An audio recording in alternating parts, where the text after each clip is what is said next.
नमस्कार मित्रांनो, तो 2025 संपले आता आणि 2026चा पहिला दिवस आज 1 जानेवारी 2026. तर या दिवशी जो आपला वर्ष चालू होतं, या दिवशी काहीतरी नवीन स्थळी येऊन, नवीन पवित्र स्थळी येऊन हे वर्ष माझं चालू करावं असं मी ठरवलं. आणि त्यासाठी सकाळी सकाळी आम्ही आलो आहे आळंदीमध्ये, जिथे संत ज्ञानेश्वर महाराजांनी समाधी घेतली.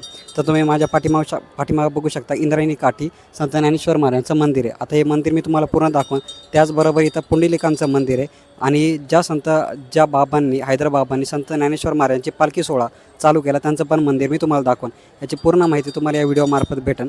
तर हा व्हिडिओ नक्की बघा आणि तुमच्या मराठी माणसाला सपोर्ट करा, सबस्क्राईब करा, लाईक करा. आणि अशीच मराठी इन्फॉर्मेशन तुम्हाला पाहिजे असेल तर यूट्यूब चॅनलला सबस्क्राईब करा. आळंदीच्या रोडला जाता आता आपल्याला पहिलं थोरल्या पादुकाचं मंदिर लागतं, ज्ञानेश्वर महाराजांचं थोरल्या पादुका मंदिर. खूप भारी मंदिर आहे. आतमध्ये जाऊन तुम्ही ज्ञानेश्वर महाराजांची एवढी भारी मूर्ती दिसते, तुम्हाला मूर्ती दाखवूनच मी आत्ता. नक्की व्हिजिट करा, जाता तर हे मंदिर लागतं तुम्हाला. तर आता ॲक्च्युली मी इथल्या जे पुजारी आहे त्यांना विचारलं, याला थोरल्या पादुका मंदिर असं का म्हणतात.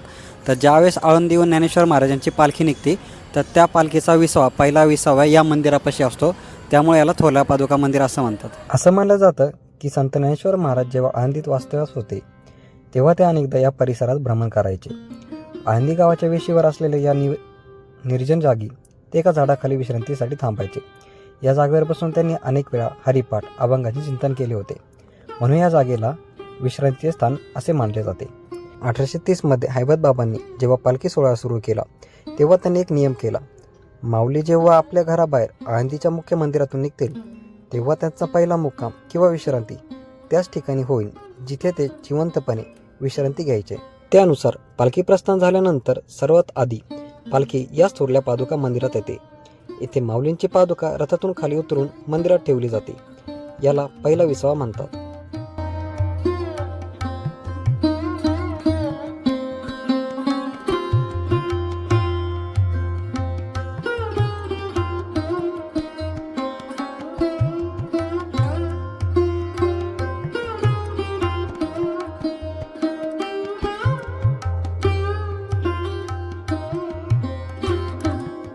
ॲक्च्युली ज्यावेळेस तुम्ही मंदिरात येतात त्यावेळेस जर 4 व्हीलरची पार्किंग तुम्हाला भेटत नसेल, रस्त्यावर भरपूर जण 4 व्हीलर लावतात, त्याच्याऐवजी तुम्ही काय करा, डायरेक्ट बॅक साईडला, मंदिराच्या बॅक साईडला इथं पार्किंगची सोय केलेली. तुम्ही बघू शकता, माझी पण गाडी इथं पार्क केलेली.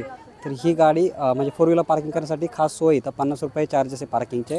तर गाडी रस्त्यावर पार्क करू नका, डायरेक्टली गाडी आतमध्ये आणा मंदिराच्या बॅक साईडला, आणि तिथून डायरेक्टली तुम्ही दर्शनाला जाऊ शकता. माझ्या बॅक साईडने बघू शकता हा रोड आहे, त्या दर्शनाला इथून जाऊ शकता. पाठीमागं पुंडलिकांचं मंदिर लागेल आणि तिथूनच तुम्हाला संत ज्ञानेश्वर महाराजांचं समाधी सोहळ्याचं मंदिर पण तिथं भेटेल. तर डायरेक्ट तुम्ही पार्किंग करून इथं जाऊ शकता. ज्यावेळेस आपण आळंदीला येतो, त्याच्या आळंदीला येतानाच इंद्रायणी काठी आपल्याला भक्त पुंडलिक यांचं देऊळ भेटतं. आता भक्त पुंडलिकांची स्टोरी अशी आहे की स्टार्टिंगला भक्त पुंडलिक हे आईवडिलांना खूप त्रास द्यायचे. जेव्हा त्यांचं लग्न झालं त्यानंतर पण ते त्रास द्यायला चालू झाले. त्यानंतर काही दिवसांनी आईवडिलांनी काशी यात्रेला जायचा निश्चय केला. तर भक्त पुंडलिक, त्यांची बायको आणि त्यांचे आईवडील काशी यात्रेला चालले होते. जाताना असं पण बोललं जातं की त्यांच्या आईवडील हे चालत जायचे आणि भक्त पुंडलिक घोड्यावर बसून जायचे काशी यात्रेला. जाताना त्यांना एक ऋषीचा आश्रम लागला. त्या आश्रमामध्ये त्यांना एक चमत्कार दिसला की आपल्या ज्या 3 पवित्र नदी आहे, यमुना, गंगा आणि सरस्वती, या 3 पवित्र नदी त्या ऋषींच्या आश्रममध्ये आल्या आणि त्यांनी झाडलोट केली, त्या आश्रम स्वच्छ केला आणि त्या ऋषींची सेवा केली. तर भक्त पुंडलिकांना कळलं की सेवा का केली, तर ऋषींनी ॲक्च्युली त्यांच्या आईवडिलांची खूप सेवा केली होती. त्यामुळं 3 साक्षात सरस्वती, 3 साक्षात नदी त्यांच्या घरात आल्या आणि त्यांची सेवा केली. तर भक्त पुंडलिकांनी त्यानंतर स्वतःच्या आईवडिलांची पण सेवा करणं चालू केलं. आणि त्यानंतर विठ्ठलाला असं वाटलं की ह्याची जरा परीक्षा घेऊ. तर विठ्ठलाने काय केलं, भक्त पुंडलिकांच्या घरी येऊन थांबले आणि थांबल्यानंतर तिथं जोरात पाऊस पडत होता. तर त्या पाऊस पडत असताना भक्त पुंडलिक आपल्या आईवडिलांचे पाय दाबत होते. तर विठ्ठल त्यांना म्हटले की मी घरात येऊ का. तर ते म्हटले नको, थोड्या वेळ थांब, मी माझ्या आईवडिलांची सेवा करतोय. तर मी कुठं थांबू. तर विठ्ठलानं थांबण्यासाठी भक्त पुंडलिक यांनी विठ्ठलाकडे फेकली आणि त्या विठेवर तो विठ्ठल उभा राहिला. तर त्यामुळे आपल्याला विठ्ठलाचं नाव विठ्ठल पडतं, कारण विठेवर उभा राहिलेला माणूस म्हणजे विठ्ठल. तर भक्त पुंडलिकाची ही स्टोरी. आणि त्याच भक्त पुंडलिकांचं देऊळ आपल्याला आळंदीमध्ये स्टार्टिंगला बघायला भेटतं, इंद्रायणी काठी.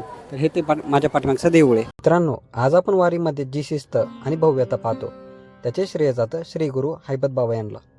शूर सरदार असलेले हैबत बाबा माऊलींच्या भक्तीसाठी आळंदीत आले आणि 1830मध्ये त्यांनी या आधुनिक पालखी सोहळ्याची सुरुवात केली. वारकऱ्यांच्या चरणाची धूळ कपाळाला लागावी म्हणून त्यांनी स्वतःला आळंदी मंदिराची पहिली पायरी बनवून घेतले. आळंदी हे क्षेत्र पूर्वापार सिद्धेश्वर म्हणून ओळखले जायचे.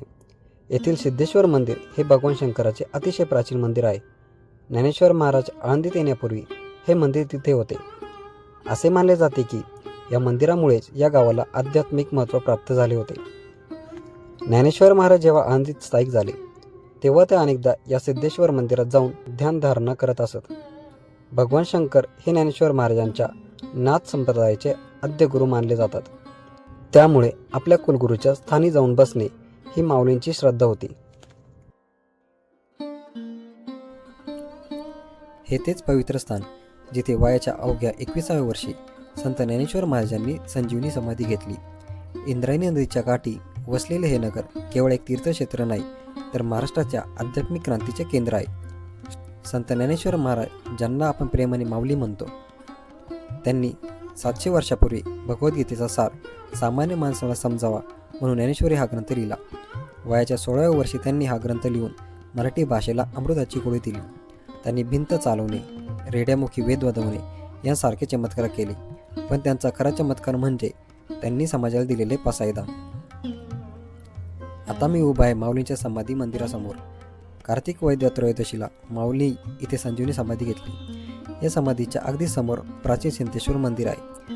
असे म्हणतात की माऊलींनी समाधीसाठी हीच जागा निवडली कारण भगवान शंकर त्यांचे आराध्य दैवत होते. याच परिसरात तो ऐतिहासिक अजान वृक्ष आहे ज्याच्या मुळाशी माऊली आजही ध्यानस्थ आहे अशी भाविकांची श्रद्धा आहे. आळंदीतून दरवर्षी आषाढी वारीसाठी माऊलींची पादुका पंढरपुराला प्रस्थान ठेवतात. जर तुम्हाला शांतता आणि भक्तीचा अनुभव घ्यायचा असेल तर आळंदीला एकदा नक्की भेट द्या. पुंडलिक वरदे हरी विठ्ठल, श्री ज्ञानदेव तुकाराम, पंढरीनाथ महाराज की जय.